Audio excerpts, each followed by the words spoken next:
Bonjour, il est exactement 6 heures du matin. Je me trouve devant le collège de Koutio. Voilà. Et c'est depuis ce collège que j'ai fait ma petite vidéo. Collège Francis Kako. Voilà, c'est le collège de Koutio. Les enfants ne sont pas encore là. Je vois les néobus qui passent devant moi. Voilà. La cour est vide. Enfin, il y a le collège. Parce que je regarde le collège de Koutio.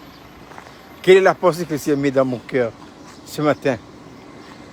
Ce sont les 4 disciplines dans la maison de Dieu. Acte 2, 42. Et la première discipline que le Seigneur met devant vous et moi, c'est quoi? C'est l'enseignement. L'enseignement, c'est un problème crucial qui manque beaucoup dans le peuple de Dieu. On ne peut pas imaginer combien nous sommes ignorants. L'enseignement des apôtres. Qu'est-ce que l'enseignement des apôtres? Eh bien, c'est l'enseignement du Saint-Esprit au travers des apôtres. Le Saint-Esprit ne nous enseigne pas à la manière des écoles où on enseigne avec des livres et des bouquins. Non. La manière dont le Saint-Esprit nous enseigne est expérimentale. C'est pourquoi il se sert des apôtres ayant une expérience. On me dit les frères qui avaient amené le message de la croix dans le pays, l'expérience classe. C'est ça l'enseignement des apôtres. Et ce n'est pas un hasard que le Seigneur met en premier l'enseignement des apôtres. Nous envoyons nos enfants à l'école. Pourquoi? Parce qu'ils ne savent pas. Donc ils doivent enseigner. Mais un jour, l'enfant doit arrêter et rentrer dans la vie active. Et voyez-vous, dans la vie chrétienne, l'enseignement, c'est pour toute la vie. L'apôtre Paul, dans sa lettre aux Philippiens, déjà au soir de la vie, il dit, je ne pense pas l'avoir saisi. Je continue toujours à aller à l'école. On aura toujours à apprendre dans notre vie. La seule matière qui est enseignée à l'école de Christ, c'est quoi? C'est Jésus. Il est la seule matière que nous aurons à apprendre toute notre vie.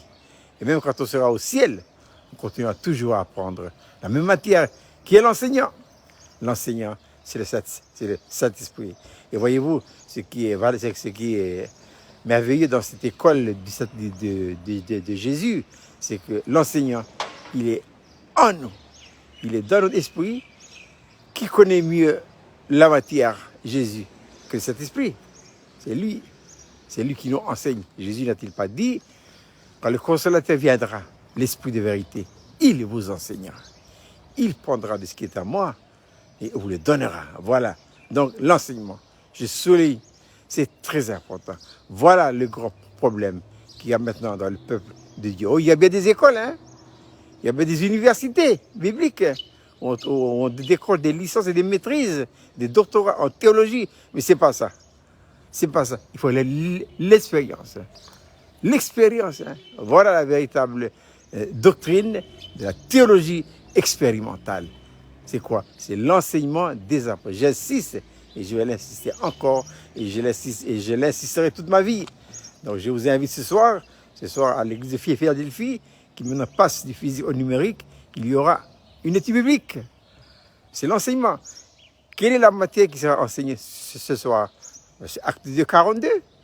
L'enseignement des apôtres, la communion fraternelle, la fraction du pain et les prières. Ce soir, nous ferons un résumé global de ces 4 disciplines et qui conduit à une direction bien précise. Laquelle? Eh bien, il faut l'enseignement. Ça veut dire les 4 disciplines pour atteindre un but. Le but, c'est qui? C'est Christ. Christ, le but final que je vais commencer à développer ce soir, c'est le ciel ouvert. Il n'y a pas de ciel ouvert si nous ne sommes pas des hommes et des femmes disciplinés. Si vous voulez avoir votre ciel ouvert, alors il faut une discipline de fer. Je répète, cette belle petite manne pour ce matin que je vous donne depuis le collège de Koutio, Acte 2, 42, il persévérait dans l'enseignement des apôtres. Et la manière dont le Saint-Esprit nous enseigne est avant tout expérimentale. Je vous souhaite de passer une agréable journée. À ce soir, pour l'étude biblique, 19h, pile poil. Au revoir.